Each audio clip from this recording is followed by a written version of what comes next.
पंडित दीनदयाल उपाध्याय जी अमर रहे, अमर रहे। पंडित दीनदयाल उपाध्याय जी अमर रहे, अमर रहे। डॉक्टर श्यामा प्रसाद मुखर्जी अमर रहे, अमर रहे। डॉक्टर श्यामा प्रसाद मुखर्जी अमर रहे, अमर रहे। जहाँ हुए बलिदान मुखर्जी वो कश्मीर हमारा है, जो कश्मीर हमारा है, वो सारे का सारा है। डॉक्टर श्यामा की जय। चुनाव जीता तब से इंडिया ब्लॉक में बिकरिंग हो गई है। ममता बनर्जी कह रही है कि हम अकेले चुनाव लड़ेंगे और उमर अब्दुल्ला भी पहले चुके हैं कि इंडिया ब्लॉक का कोई वजूद है। कांग्रेस के नौसिखिए नलायक नाकामयाब, कांग्रेस के नौसिखिए नालायक नाकामयाब युवराज व युवरानी कांग्रेस के लिए भी लाइबिलिटी है, इंडी गठबंधन के लिए भी लाइबिलिटी है और देश के लिए भी लाइबिलिटी। कांग्रेस पार्टी जिसके पास ना नेता है, ना नीति है, ना ही कोई विजन है। आज वो सबसे बड़ी लाइबिलिटी के रूप में कांग्रेस पार्टी खड़ी हुई है और ये इंडी गठबंधन केवल व केवल दो ही मुद्दों पर बना है। पहला कि अपने भ्रष्टाचार के पापों को कैसे बचाया जा सके और वापस भ्रष्टाचार करने के लिए सत्ता में कैसे पहुंचे, और दूसरा मुद्दा है कि अपने परिवार के युवराज व युवरानियों को सत्ता कैसे मिले। दोनों ही मुद्दों पर देश की जनता ने इंडी गठबंधन को नकारा है, पछाड़ा है।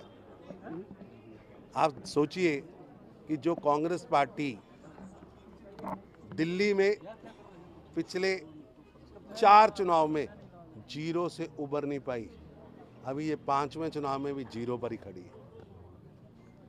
इसी तरह पूरे देश के अंदर जनता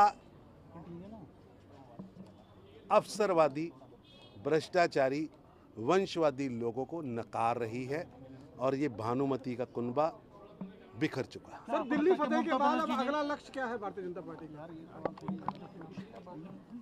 निश्चित रूप से देश की जनता का आशीर्वाद प्रधानमंत्री श्री नरेंद्र मोदी जी के साथ है।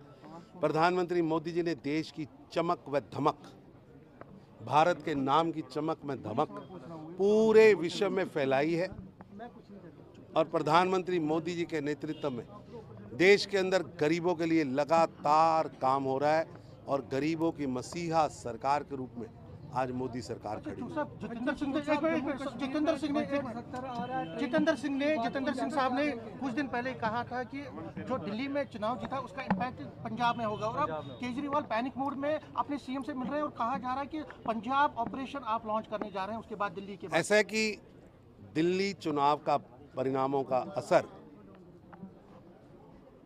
केवल पंजाब नहीं पूरे देश में हो रहा है। महाराष्ट्र और हरियाणा के बाद जनता को समझ आ चुका था कि ये केवल व केवल सत्ता लिप्सा के लिए लड़ने वाले परिवारवादी लोगों का एक समूह है। जनता इन्हें नकार रही है और इसका असर आज पूरे देश के अंदर हो रहा है, चाहे वो बिहार हो, चाहे पंजाब हो, चाहे पूरे देश के अंदर हो।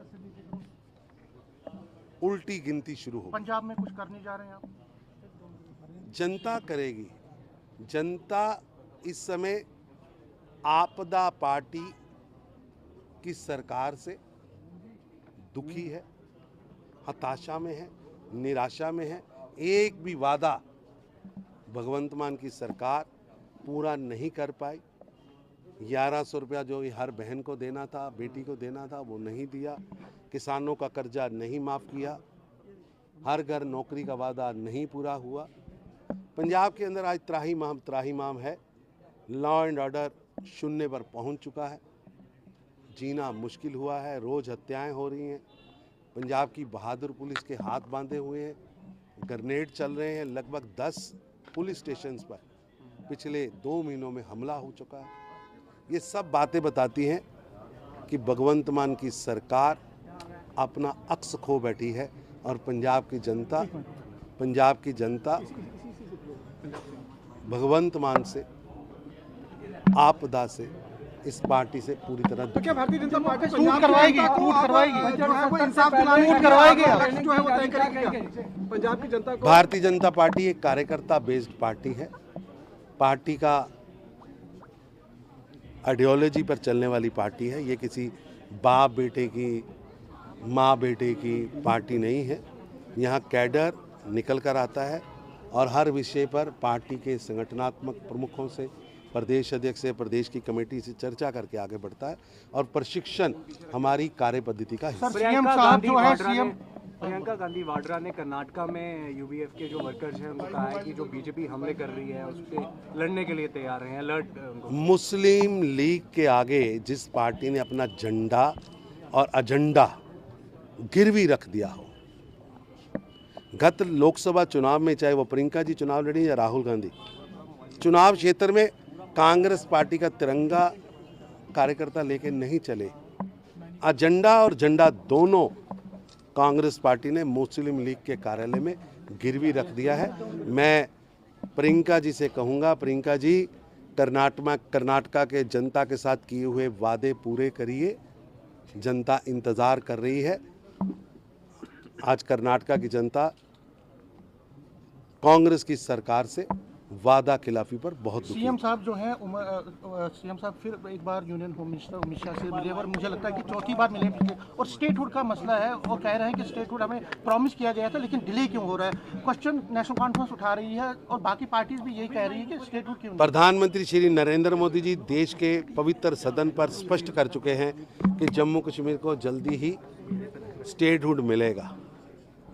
खुद देश के गृह मंत्री यहाँ जम्मू के अंदर खड़े होकर प्रेस के सामने, जनता के सामने ये घोषणा करके गए हैं स्टेटहुड मिलेगा। नेशनल कॉन्फ्रेंस बासी कड़ी में उबाल दे रही है। उनके पास कोई मुद्दा नहीं है। मैं उनसे कहना चाहूँगा, उमर अब्दुल्ला साहब, अपने किए हुए वादे पूरे करें। जनता से आपने जो वादे पूरे किए थे, वादे तो स्टेटहुड में होंगे ना पूरे। भाई साहब, जो यहाँ की बेटियों को अधिकार देने की बात थी, जो यहाँ पर एम्प्लॉयज़ की बात थी, एक भी आप मैनिफेस्टो उठा लीजिए, एक भी वादा पूरा नहीं हुआ और सरकार पूरी तरह घिर चुकी है। वादा खिलाफी पूरी तरह टिक चुकी है। मेरी उनसे निवेदन है कि जनहित के कार्य करें, अपना मैनिफेस्टो लागू करें।